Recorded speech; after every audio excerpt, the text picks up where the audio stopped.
not bad. Clean them a little bit with a wire brush. And as you can see on the sides here, they're still cruddy, but they're not impossible to clean. I mean, clean the parts, prep them for the machine shop.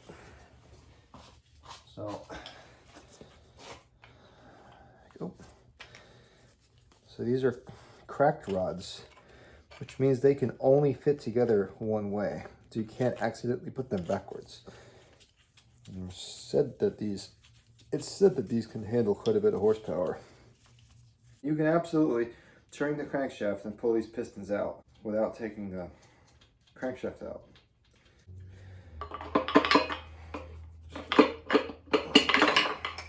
Go. That's it. Wipe it down a little bit.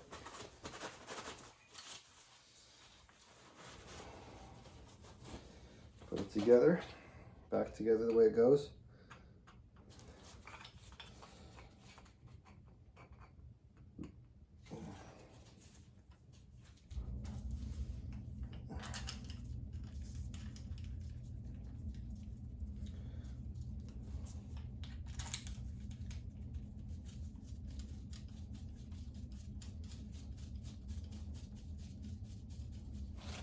If you take them out and you keep track of where they go, you don't have to rebalance it.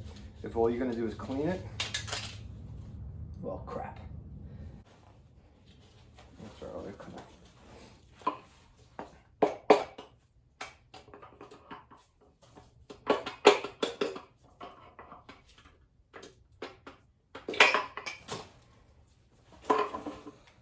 There you go.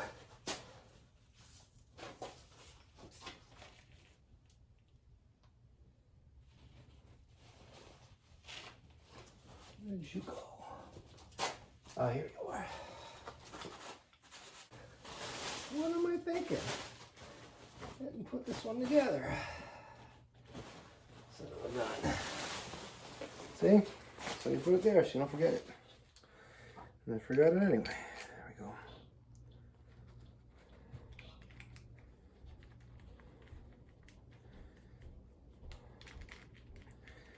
That's it. Here we go. Here it is. See, crankshaft. Look how nice that spins. Look how nice that spins. Very nice. Yep. Real test comes when we go to the machine shop, but look at that one, jeez. The next step's gonna be, we're gonna take this out. We're gonna, lay everything out. We'll take probably the oil squirters out, clean them out, and then we'll put them back in after we clean and degrease. Everything's coming out, and we're gonna finish this. Oh yeah. All right, we're almost there. The finish line is in sight. The walls, you can't really see that wall this time of day, but they look pretty good. And I measured them. I'm gonna measure them again once I get them all clean. But they look good.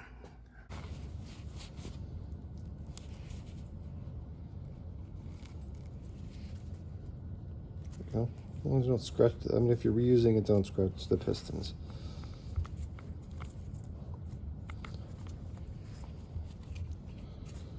You hold the end of it so it doesn't come out. You twist it, and you pop it out. There's so much crud in here, it's not even moving. All right, there you go. Carefully bring it to here, and it should come out nicely. And you got the middle. There's the middle. Lay it out. And now the oil rings. Top, bottom. I don't think it matters. Top and bottom.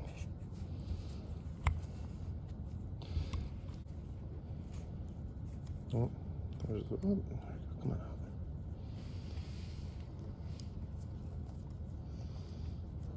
Same deal. Comes right off.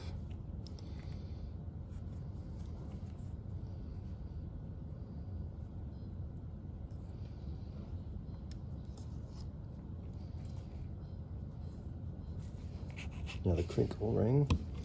I'm not even sure what the hell they call this thing. Here we go. Just find the opening. Here somewhere. Push it from one side on your finger till you find it. There it is. Pull it out. Work it around. There it goes. Off it goes. Essentially what I'm going to do is I'm going to take needle nose pliers and I'm going to go behind this little ring here, pry it out enough to get a fine tip screwdriver in there. You could use a pick if you have a pick, and I'm just going to go like that. I'm also going to try to put a piece of tape across here on my finger so that when I pull it out it doesn't shoot 5 miles away, because this thing's under a lot of tension and it will shoot far. I'm also going to put glasses on in case it hits me in the face. Like, safety glasses are important in this stage because it's spring loaded. All right.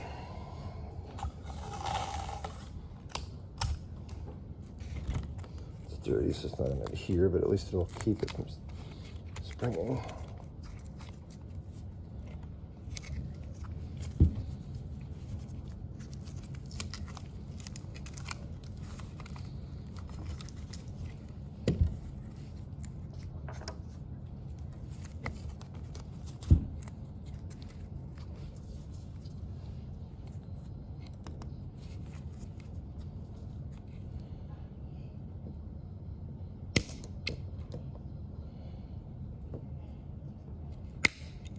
There you go, pops out. Didn't really need the screwdriver, but sometimes it's tricky to get them out. There you go, there's one.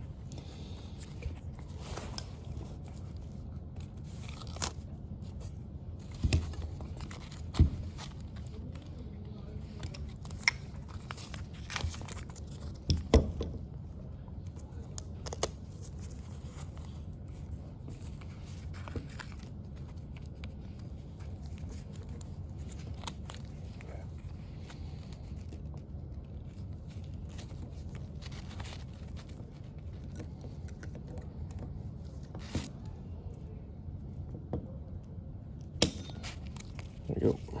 And there's two.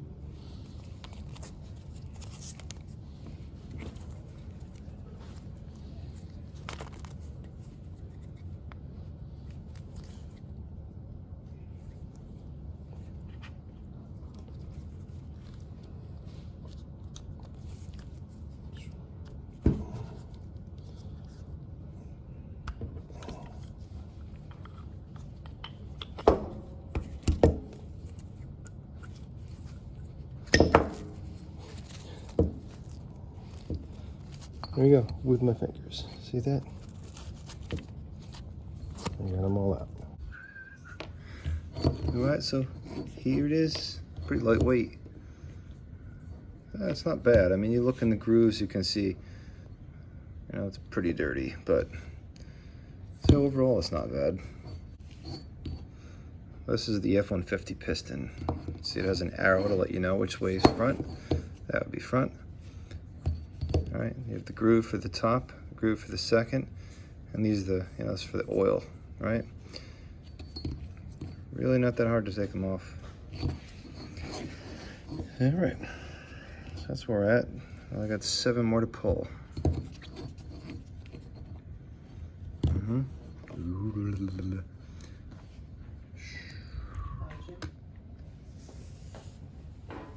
All right, so here's what we're gonna do. I'm gonna take an intra mic, and the range on this one is 2.0 to 2.4. And what you're gonna do is put it in like this. Turn it so you can face yourself, right? This way I can see the results. I'm gonna put it in there, and then you're gonna slowly open it to make sure that it's even. Starts lining up, there you go. There we go. See if you can move in so you can see the results. Okay, see? So this one reads 0.0 to 0.4. So it says 0.2, and each line is 25. So it says 25 plus 15 is 40. So it's 2.240 because these two numbers together.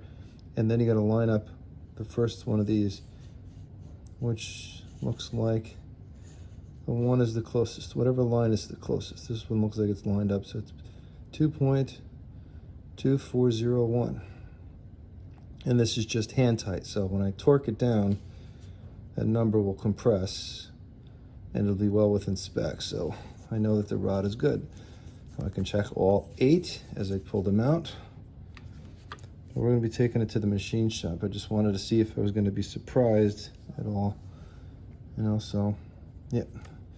The next thing you can do while it's on, it's got to be on a granite surface plate for this to work. Otherwise, you know, you get inconsistent results. But I'm going to take this off. All right, so I'm going to take this off like this. Put this to the side carefully. And what I do, you write down your number here. You lay this out. Push on either corner. All right. A little bit of movement, but again, it's not torqued down. Slight amount, but it's not drastic. And it could also mean that it needs to be cleaned. So you know, could be raised material, you don't know. Essentially push on the corners to see if it moves, because if it moves, see, like this side doesn't move, so that was raised material on the other side. It's the cheater way to find out if it's twisted, because if you push on either corner like this, it'll rock back and forth on a flat surface. So I know the rod's not twisted. Can't really check for how straight it is, but we'll find out when it gets to the machine shop. So what we're going to do is bring the connecting rods, the pistons, the wrist pins, the crankshaft, all to their, you know, machine shop, and then we'll let them do their magic on it. Make sure everything's good, and then we're going to put everything back together with the new pistons. Yep. Areas side by side. There's absolutely no information to see how much of a difference the Mustang pistons make, but the F-150 has a flat top and Mustang has a bit of a dome shape to it and a pattern on the front. Otherwise they're pretty much identical. There really wasn't much difference price-wise between the two. But to add this, I just figured it's going to take me time to clean these and scrub them, and then I got to measure them and all that stuff. So time-wise, I think it's worthwhile just to grab these. I can take these today to the machine shop. You'll measure out the way they're supposed to, brand new. And there won't be any surprises when he goes to do it. A lot of the attention needs to be focused on the heads. So that's what they're also going to be doing. They're going to be doing the rotating assembly. And when I get that all together, I'm going to bring him the heads after I get all the springs and stuff out of there. Well, that's really what it comes down to. Forging requires more of an investment because the pistons and the rods are heavier, so you have to plug up the holes, and it tends to be more expensive because you have to pay $35 per hole to plug. And if you're not going to boost the engine, then it's a waste of investment, in my opinion. And even if you're going to boost it, if you're going to keep it mild and 600 horsepower, then the stock rotating assembly is going to handle it just fine. All right, here we are. 8 bags. 1, 2, 3, 4, 5, 6, 7, 8. All individually wrapped, individual Ziploc bags, labeled. Everything that's in it, everything I took out, everything I cleaned, put it together. The bearings are separate, and everything is separate except the rod, bolts, caps are on. All right, ready for the machine shop. All right, so here we are. Last step.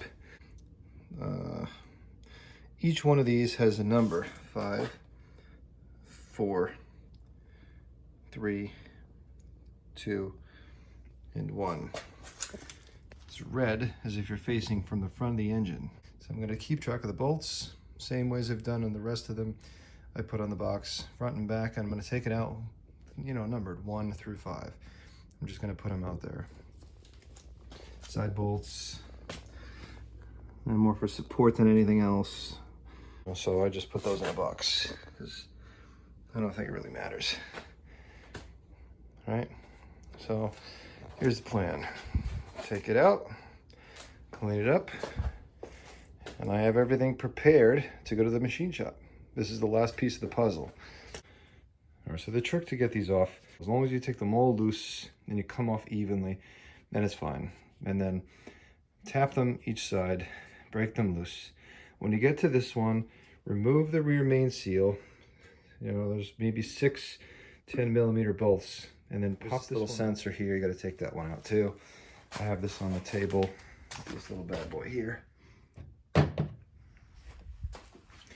And then once you got this one off, this cap is easy to access. So what I did was I sprayed WD-40 down into the actual bores. I put it on a rag and I wiped it on the mating surfaces so I don't get it all over here, because I'm going to be painting this so it looks nicer. And then, see, it's clean, just doesn't look the greatest. Just the way the casting is. It's never going to be 100% perfect. But if you paint it in like a darker color, whatever color you're going to be painting, it's going to look fine. Right? And keep in mind, this is the part of the engine that no one's really going to see anyway. Look how clean that is compared to where it was. It's not perfect. Still got some more elbow grease to put into it, but I sprayed some WD-40 in here and into the bores from the top, and then I flipped it over and I put my hand down and I cleaned it with a rag, and I put it on the mating surfaces here, here, and then, you know, both mating surfaces for the head, and as well as I sprayed down here. You just don't want to leave the mating surfaces dry, especially the bores, if you use simple green and all that stuff, because you don't want them to rust. So yeah, you still see there, they need to be cleaned out a little bit, but overall not bad, right? Yeah. All right, and as you can see, I mean, that's it. It didn't really take a lot. Take your time. You know, just make sure you don't scratch the inside of the cylinders. Don't use anything like a hard metal tool. Use something soft, rubber mallet, wooden. I use the wooden mallet because it doesn't, even if you hit the side of the cylinder walls, it won't scratch it. You just don't want to damage the inside of the bore. That gets expensive. I'm not going to the machine shop with the block because I'm not spending the money on it. It's a budget build, and that's going to push the budget way out. So my choices as far as going with the machine shop is I'm going to get them to balance it, and then I'm going to get them to focus on, I'm going to have them do some head work, but I'm going to do the block all myself. All right, so next episode.